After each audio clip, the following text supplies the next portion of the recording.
Stay tuned for tonight's adventure with the Fat Man. Okay, here we go. Good morning, good afternoon, good evening, whatever time of day it is. I hope it's good to be where you are because I'm really excited to be here today. My name is Baltimore Fats, and today we're going to look at how they could be cooking the books. Yeah! All right, guys, have fun. Okay, so if you're watching or listening to this channel, then you're no stranger to the idea that our history, as it's presented to us, is not what we're sold, right? And that our controllers, whoever they may be, have been cooking our history books for as long as they've been writing them, right? This is nothing new, right? It's no secret, right? But it's also a big part of the reason why I started to do this show, right? To root out clues and help illustrate how big the deception could be, how deep it could go. And finding the pieces that I have and building this Mud City paradigm puzzle tree, and I think I've shown a little light on the subject along the way. And I think I found another bright, shiny puzzle piece looking into the land dispute between the Penns and the Calverts over the border between Maryland and Pennsylvania, in the form of this biography on William Penn here, right? Written by one William Hepworth Dixon. And the first thing I thought when I saw this guy's name was I wondered if he was related to the Dixon of Mason-Dixon line fame. But yeah, I still haven't looked into that yet, but it's on my mind, right? But the thing that really drew my attention was the byline here that says, from new sources. Because with the bias I have in understanding the power of words, and in this case, the written word, right, knowing that words can have multiple meanings, the word new is no exception here, right? And so new is an adjective, of course, right? It's descriptionary. And I'm sure Dixon's intention and the intention of the publishers is to have it read and interpreted under the second definition here. Already existing but seen, experienced, or acquired recently, or now for the first time, right? But when looking into the manipulation of our history and adding the context of a reset timeline and the people involved, the first definition becomes far more intriguing, right? Not existing before, made, introduced. But when thinking about, false history like new sources, not existing before, made, introduced, right? Where did these sources come from? Right? And so paying attention to adjectives like new, becomes a little more intriguing, more interesting when you take into consideration like the quote that Dixon has at the very beginning of his book. And it says, "My country's genius walks another world," right? And it's by this T.K. Hervey, whoever he was, right? And I think this is a really kind of amazing quote, and we're going to get back to it in just a minute. But what really blew my mind was the very first sentence in the author's preface here, right? And maybe you've read it already. But it says here that William Penn has been called a mythical rather than a historical personage. I was like, mythical? Like Paul Bunyan or Johnny Appleseed or something? I mean, it's only been like 200 years since Penn planted Pennsylvania, right? So, just so in that amount of time, he's kind of faded from like record, and he's like this viewed as a mythological figure. At least according to Dixon here, who goes on to bitch about the poor job Penn's previous biographers had done. But he also talks about how it wasn't entirely their fault because in the 40 years, so we're talking like 1810-ish would have been the last biographies, the sources of our history, and more particularly of the 17th century, so we're looking at the 1600s here, right, have been much more critically investigated. Hundreds of volumes, letters, dispatches, family memoirs, private accounts, and other original documents have been published. All right, so here we go again with another double meaning adjective in front of our history, right? Original documents. Original, present or existing from the beginning, first or earliest, or created directly and personally by a particular artist, not a copy or imitation. And so who are these documents original to, right? Because the word has double meanings, and we're kind of looking at, falsifying our history, and the ways that they could do that. Well, they would use language to do that, among many other tricks, right? And so I'm barely a paragraph into this preface of this biography, and Dixon introduces his subject as mythological, and he goes out of his way to reinforce, to emphasize just how much about Penn has been learned recently, right? And here he lists some of these news sources and original documents, volume after volume. I mean, I'm not going to read all of these, but I just want to kind of touch base real quick on two of them, right? And the first is this, diary and correspondence of Samuel Pepys in 5 volumes, right?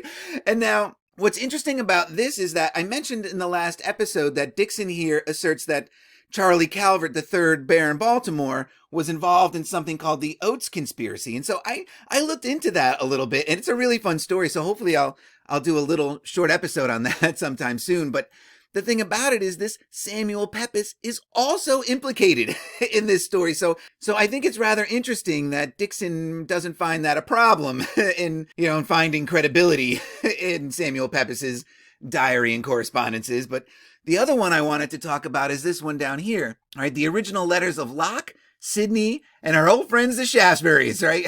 The Furley correspondence. And so that's John Locke here, right? Super philosopher, regarded as one of the most influential of Enlightenment thinkers. And so, of course, the Enlightenment being one of the schools of thought that was so influential to our founding fathers, them basing the heart of the American government on these Enlightenment philosophies, right? And he was commonly known as the father of liberalism. So, you can make of that what you will. He's considered one of the first of the British empiricists following the tradition of Sir Francis Bacon. And so now what imperialism is, or what empirical thinkers thought, is that it was the idea that knowledge comes from sensory experience. So what are we talking about here with all this psyop and mind control stuff? But sensory experience. Right, and so Johnny here, he's pen pals with this guy, Algernon Sidney. He's a politician and clearly a member of the Hidden Hand. It's no big secret here. But, Wiki tells me that it's the works of these two gentlemen that are considered the cornerstone of Western thought. And again, make of that what you will, Western thought being the shit show that it is, right?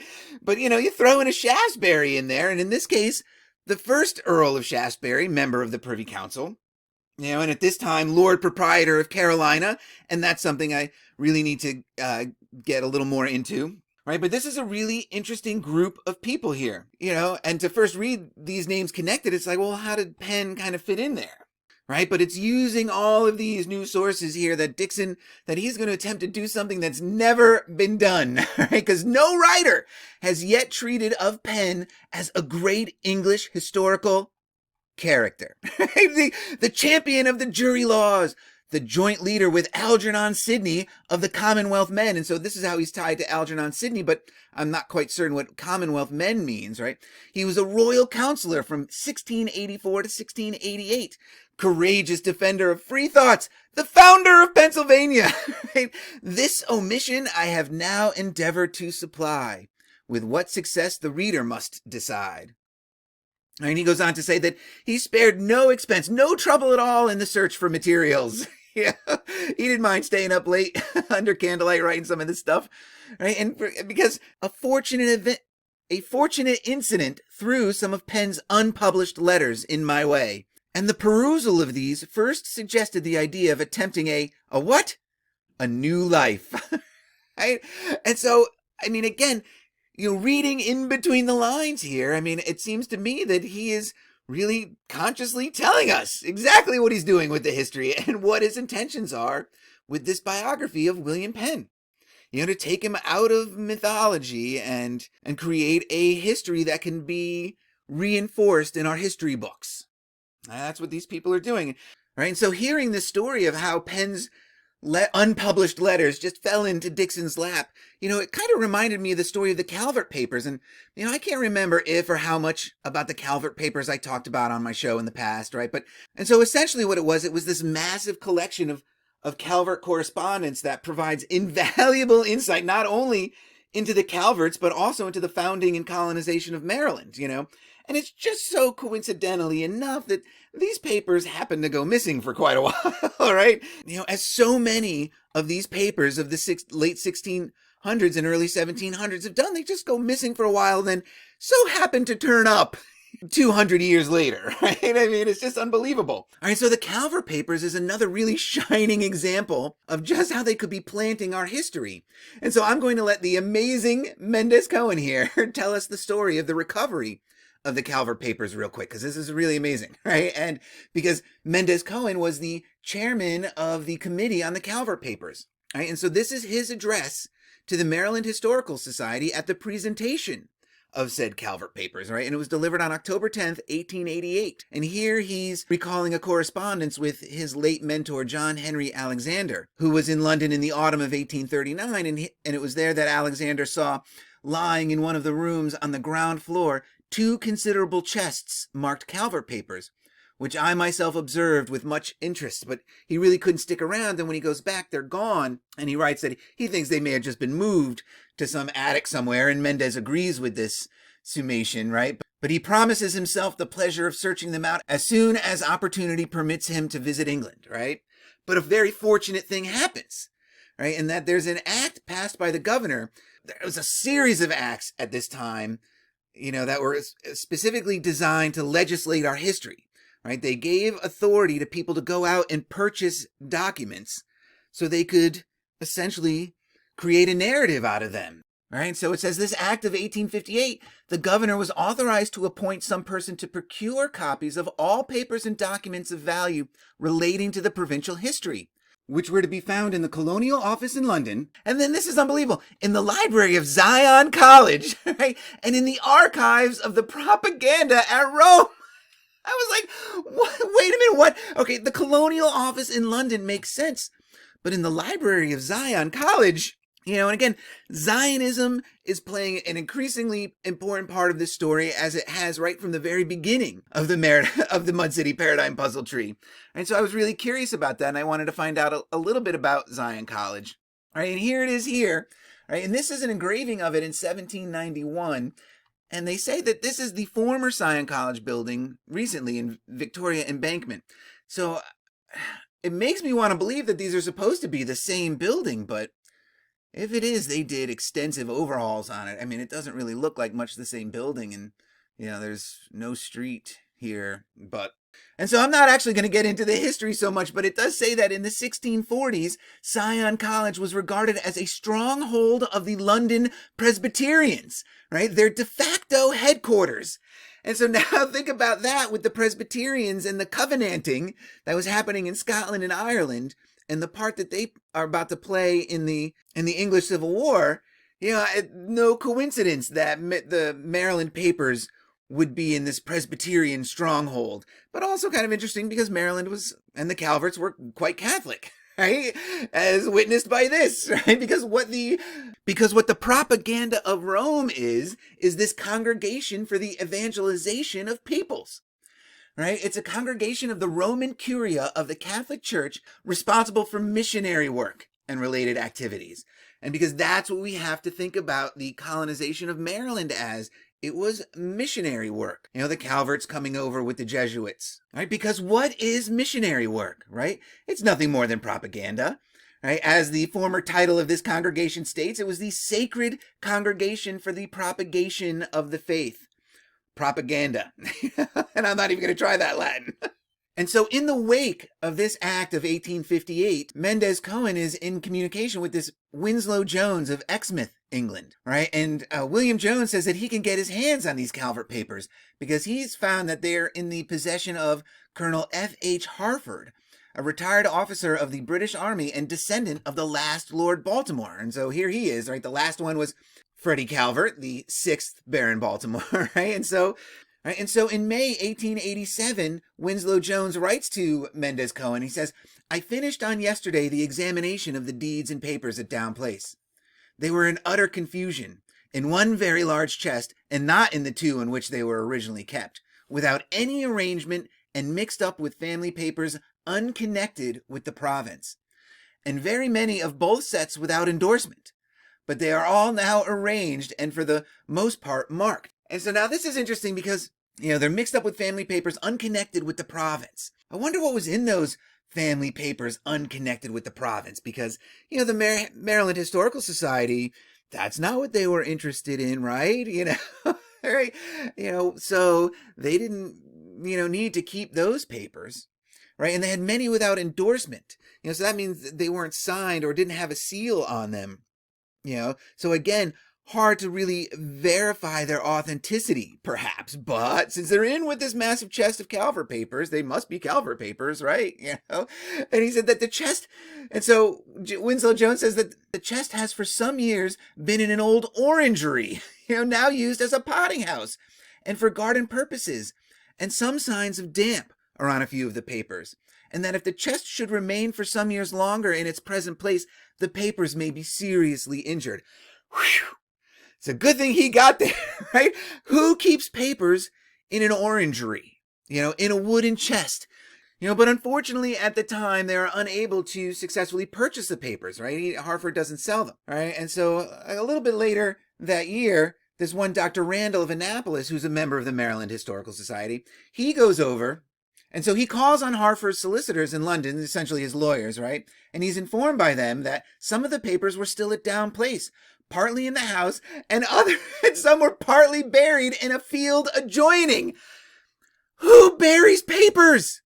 Right? In a wooden chest? What is happening here? They're leaving the papers in an orangery. They're burying them in a backyard. When you think about, well, what do you do? Why do you bury things? You bury things you want to get rid of, you want to hide.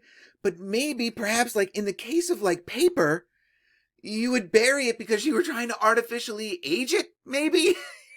You would store it in a damp place so the paper would get all warped and damaged and brittle and make it seem older than it was. Especially taking into consideration, them trying to create this mythology for the colonization of America, for the plantation of the American colonies in the 1800s, right? Ramping up their history books in their schools and education, I mean, it just really, that's what this is screaming at me. He buried these papers in the backyards. Why? It makes no sense. Right? I mean, if you wanted to get rid of papers, I think a better way to do it would be to burn them, right? And so Mendes compares this experience to the story of the Sibylline books. And I think that's kind of interesting and may connect in somewhere, because the Sibylline books were a collection of oracular utterances, right, set out in Greek hexameters that, according to tradition, were purchased from a Sibyl, and those were like the oracles and whatnot, right, by the last king of Rome, right, Tarquinius Superbus. And Superbus is absolutely my favorite emperor name. Right? They were consulted at momentous crises through the history of the Republic and the Empire. But only fragments survived, the rest being lost or deliberately destroyed. And so it's really interesting that Mendes would compare these Calvert papers to, such important mythological works. Again, putting it right in front of us, right? And it gets even more clear with the opening remarks of the Calvert paper ceremony from October 10th, 1888. Okay, and so now this is the Honorable Judge Albert Ritchie, right? And he's president of the Maryland Historical Society at this time. And so in his opening address the night of these Calvert papers, he says some really amazing things, right? And I just want to touch on a couple of them real quick, right? And he starts out by talking about the story of the colonization of Maryland and the original charter and how it required a rent of 2 native arrows to the monarchy. All right, and they talk about how they're not exactly sure how long that practice continued, but it does say that ultimately, however, about the 4th of July, 1776, we know that this rent was docked. All right, so to me, that's saying that Maryland was still paying this to the crown, right before July 4th, right? And it stopped thereafter. All right, and then it says that all we pay now is the annual levy of $2.07 on every $100 worth of our property, or roughly 2%. So who are they paying this 2% to? Is this 2% going to the crown? Or is this 2% that they have to, that's the taxes for the American people? He's not clear in this speech at all. And it makes me wonder if even as late as the 1880s here, were we still paying the British Crown 2% for every $100 worth of property? I don't know. But it gets even better, right? Because this is what he states about the acquisition of these Calvert papers. Right? He says the acquisition of these Calvert papers and the interest manifested in them tonight are an assurance that our state has reached the age of historic research. This, of course, is a development of a somewhat advanced period, for the forces of moral evolution will not produce the historic sentiment until there is a history to be written. Now let's think about that for a second. The forces of moral evolution. What is moral evolution? Who is the arbiter of moral evolution? And shouldn't our history play a little more of a role in our moral evolution than vice versa? I don't know, maybe. But it says that there are conditions for history to be written, right? And the conditions are a story to be told, right? And also the appropriate time for telling it. And so he goes on to say, unlike the observation of material objects, the atmosphere is cleared by distance. And the truth of history is better discerned as we get above and beyond the motives. Now, I don't know, when I hear something like that, I was like, geez, if you get above and beyond the motives, does that mean you can just insert your own motives into the history, right? You have to get beyond these partialities and mists, which obscure a closer view. But I think there's something flawed in that theory of history, I mean, not if you're trying to create a history. He says that these conditions, like experience and good wine, and now it's interesting that there's a wine metaphor in here, seeing the way that Dionysus ties into all of this, the way that he has, right? These conditions come only by age. There is no improved method of hastening them, and we must wait until the state has a past. Right? The process may be ongoing, but we can simply stand by while seed time is ripening into harvest. But when the times have ripened for the pen of the historian and the existing conditions have created the want, the same forces which created the conditions will supply the want. Now, if this isn't talking about the fabrication of history, I don't know what is, right? Right? The same forces which created the conditions, right, supply the want, right? So to me, this is a startling admission and one that really speaks to the nature of our history as they present it to us, right? They created the conditions and they supplied the want. And that's exactly what people like Ritchie here and Mendez Cohen with these Calvert papers and what William Hepworth Dixon was doing with his biography here. They're supplying the want. They're cooking up their recipes for history, right? And so it's about here that the universe told me I needed to turn this into 2 parts. So stay tuned for the electrifying conclusion of cooking the books. All right, guys. Cheers.